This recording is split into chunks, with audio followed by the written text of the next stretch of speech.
All right, so in this video, we're going to show you how to actually get block a call from coming inbound into the call center.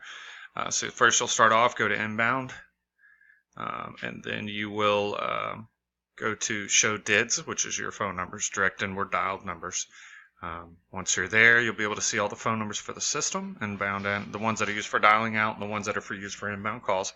But you're going to need to figure out what line they are calling in on, which line they are harassing, and block them from there because it's done per line.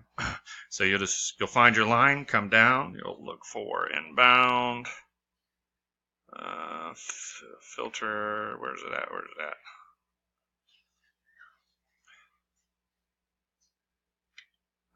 Filter inbound number. So you'll come here, you'll click group. What group are we using? We're using the block H, block harassing calls. That is where you'll be adding the numbers.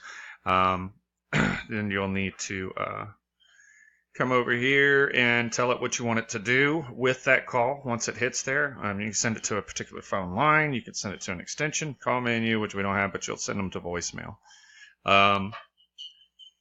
Then from there, that's pretty much it. You'll click submit to save that against this phone record right here. And then now we'll go over to add the phone number to the group, which is right here, add delete FPG number. So we'll click that. Make sure you're on the block H, block harassing calls. Actually, I'm going to get rid of that other one so you don't have to worry about it. And then you just add your phone numbers right here, one per line. Make sure that they include the area code, such as this. So basically, 201 or 555 1234, so forth and so on. As it will. Make sure you click submit and that this says add as well when you go to send that in.